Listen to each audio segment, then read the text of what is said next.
Hi guys, welcome back to Fair's Tutorials.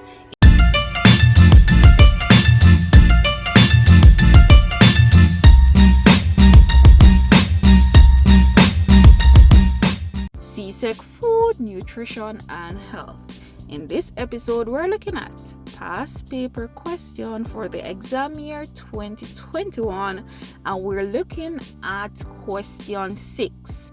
It reads, define each of the following terms. Enriched, fortification, 2 marks. State one example of an enriched food and one example of fortified food, 2 marks. State 2 advantages of using the Universal Product Code UPC in supermarkets, 2 marks. The following diagrams show 2 labels, one for product A and one for product B. And again, you must be wondering where the diagrams are, right? But when we're looking at the question in details, I'll put the diagram up. Good. Now, which of the 2 products, A or B, would be most suitable for use by a diabetic? Identify a group of people that product A would be suitable for.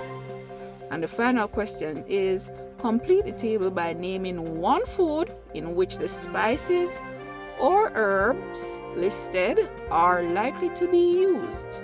And in each case, we must have a different food item for each herb. Enriched may be defined as the addition of nutrients that were lost during processing into the food. Good?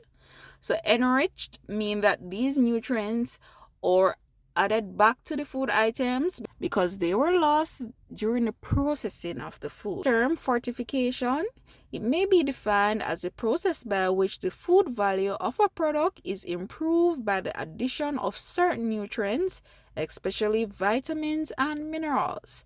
So the difference is between the terms enriched is when the nutrients were added that were originally there but they are lost during processing, and fortification or fortified means that the nutrient is not normally found in that product but it was added during processing. Good. And state one example of an enriched food and one example of fortified food, 2 marks.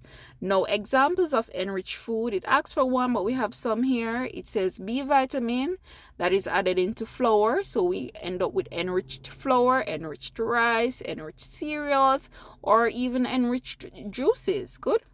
Now, examples of fortified foods are adding vitamin D to milk formula or even adding iodine to salt. Next question. State 2 advantages of using the Universal Product Code in supermarkets. Ask for 2 advantages. We have about 5 here.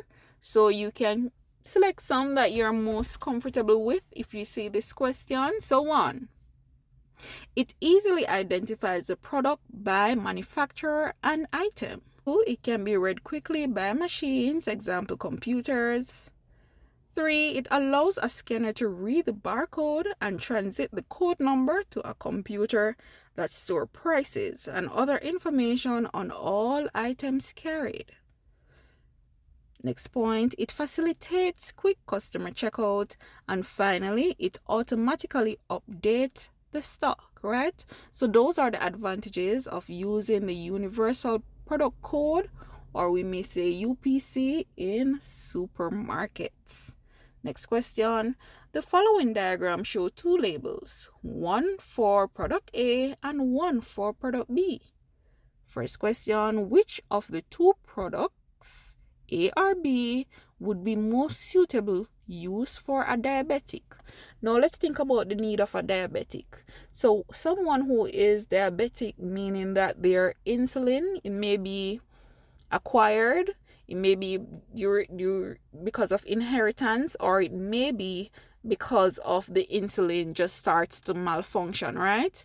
Now the insulin may start to malfunction, and that cause the pancreas not to be able to break down glucose in the blood, right? And hence someone become diabetic, or we may say they have high blood sugar. So there's a lot of glucose in the blood, right? So therefore, for this person, you would want to cut down starches, carbohydrates, and you would want to cut down sugars as well, right? So let's read the nutritional facts. So let's look at total carbohydrate for one. You see where one has 37 gram, the other have 35 gram. When we look at total sugars, you see label A has 12 gram versus label B that has 7 gram.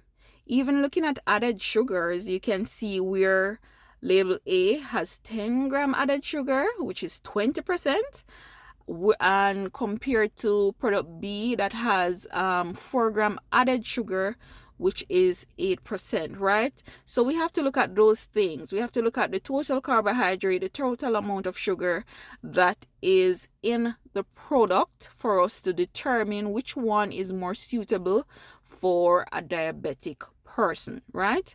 Now, product A has more sugar when compared with product B, which contains 37 grams of carbohydrates, which is high for a diabetic person.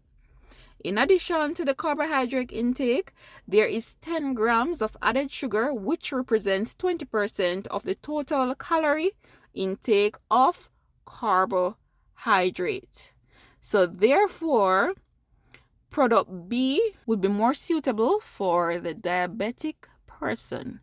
Next part to this question, identify a group of people that product A would be suitable for. And examples that we have here are athletes, children, adolescents. Next question, complete the table by naming one food in which the spice, herbs listed are likely to be used in, right? And for each, it requires you to have a different name dish. Good. So we have a few examples here. So for ginger, it can be used in poultry, seafood, vegetable dishes, pickles, salad dressing, pies, breads, cookies, cakes, desserts, you name it. For clove, it can be used on meat and poultry dishes, barbecue sauces, relishes with fruits, garnishes for ham, spiced fruits or fruit drinks. For cinnamon, it can be used on sweet potato. It can be used in fruit dishes, pickles, bread, cookies, milk dishes, and desserts.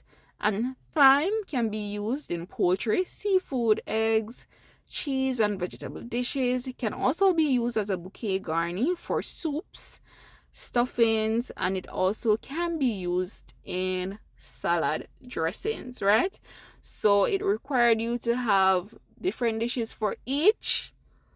We have a few repetition here because the list is long, so you can choose. All right, now that's it for this video, guys. All the best in your exams. Good luck.